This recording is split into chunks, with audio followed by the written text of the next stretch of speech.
obviously we're going to be sending you to Northrend. And Northrend is the icy continent that was introduced to World of Warcraft initially through our storylines through our RTS games, so Warcraft 3 and Warcraft 3 The Frozen Throne. So here's the map. This is what our new world map will look like. You can see Northrend up at the top. It's an icy, snowy continent. So a little bit about the story.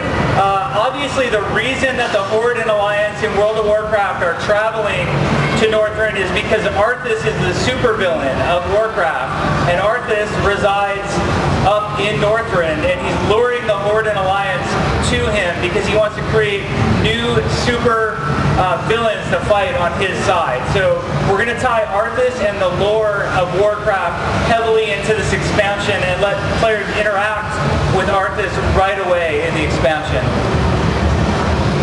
So let's talk a little bit about the feature list. First and foremost, we're raising the level cap to 80.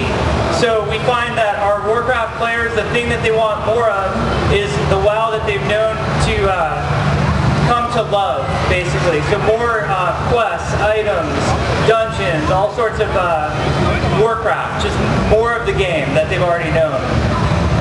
We're introducing our first new character class that we've ever introduced to World of Warcraft, and it's going to be the Death Knight, and I'll talk a little bit more about that in a few minutes.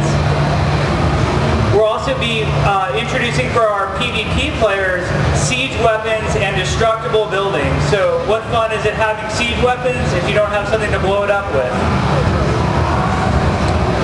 We'll be doing a new profession.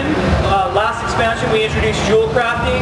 This expansion will be introducing inscription, which will allow you to modify existing spells and abilities that your character already has.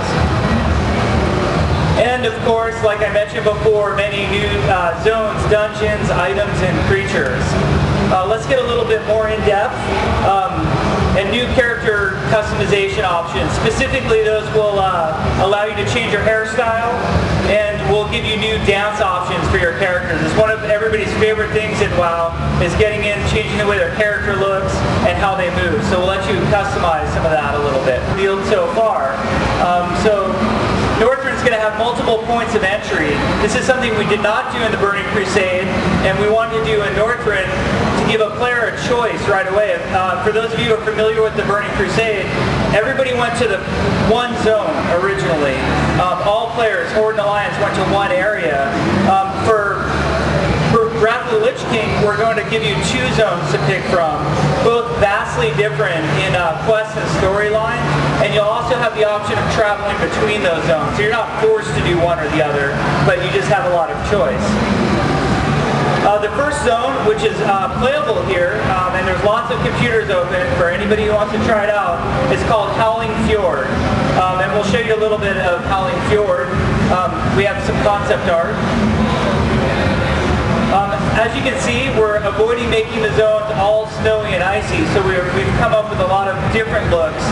We find that players like a lot of change in environment, so we're not sticking to one unique art style. We're changing it up from zone to zone. Here's the actual design map of the zone. It shows the various points of interest. I also have a brief movie to show you of actual in-game footage that will show you the zone. And like I said, you're also free to try out the zone on one of our monitors over here. So here's Howling Fjord and just a brief movie of it. This is where the Alliance shows up. It's a town called Valgard. Valgard was actually introduced in Warcraft 3 originally. And just sort of shows you the breadth and the scope of what we're building. There's an evil race called the Bridepool who inhabit this area, and a lot of the architecture is theirs. The first dungeon that you'll get to adventure in actually belongs to them. So a lot of varying different points of interest for the different play styles of people who play World of Warcraft. There will obviously be PvP objectives. There's a 5-person dungeon, low-level dungeon in the zone at level 70. Within minutes of coming to Northrend, you can get into a 5-person instance. And we also have a high-level instance in the zone as well for level 80 players. So as you can see, we've really steered away from making all of Northrend just icy.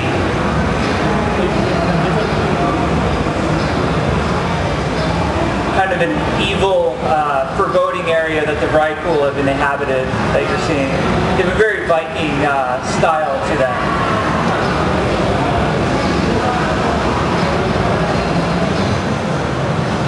Just some of our environments. Now we'll show you one of our next zones. It's Borean Tundra, and Borean Tundra lies on the west of Northrend. Borean Tundra is another alternate route that players can take to get to Northrend, and it's the same level range as Howling Fjord, so they'll have a choice of where they can adventure. We also have some concept art of Borean Tundra, and you'll notice right off the bat that it has a very different feel from Howling Fjord. It looks very different. We'll show some of those concept pictures. We have a lot of Naga who are residing in Borean Tundra, and they're actually melting the ice to create more water. Here's the design map, and we'll show you another short movie of what Borean Tundra looks like in the game. There's Warsong Fortress, which is where the Horde will get to adventure out of. It's actually a friendly Horde hub, so our Horde players, we want to give them a very epic, big base. There's the Alliance town. It's a small gnome town. You see they've got a landing strip right there for their flying craft. So it's built in typical gnome architecture. Then there are the colder areas of the town where we introduce one of our new races to World of Warcraft called the Tuskar, an NPC race of walrus men who have come and inhabited the coast of Northrend. They're traditionally they're fishermen, and they're neutral to both Horde and Alliance, so that they're friendly to player races. Some of the underwater shots showing off our new technology. We've been doing a lot of improvements to the things that we're able to do to make the Northrend zones look better than any of the zones we've previously built. So as you can see, the coastline here is very icy and very cold, but inland it gets warmer and warmer because of what the Naga are up to. And a lot of that storyline will be explained to players in their early play experience. Alright, we'll show you a couple other Northrend zones. We've got Grizzly Hills, which lies to the north of Howling Fjord. It has a very different feel from many of the zones we've shown you so far. We're just going to show you a couple concept pictures. You can see it kind of looks like the Pacific Northwest in the United States, or Sequoia National Forest. And we also have some in-game footage of this zone as well. This zone is home of the Furbolgs, and we'll develop that storyline a lot more. So players who are familiar with the Furbolgs from the original World of Warcraft know this race already, and we can delve into them further.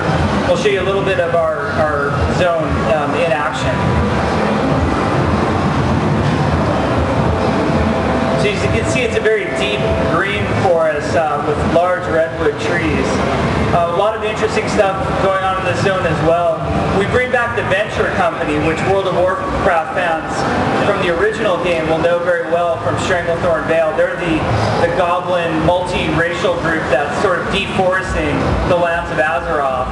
Well, they're up here in Northrend too. What better area to deforest than the lush forests of Grizzly Hills?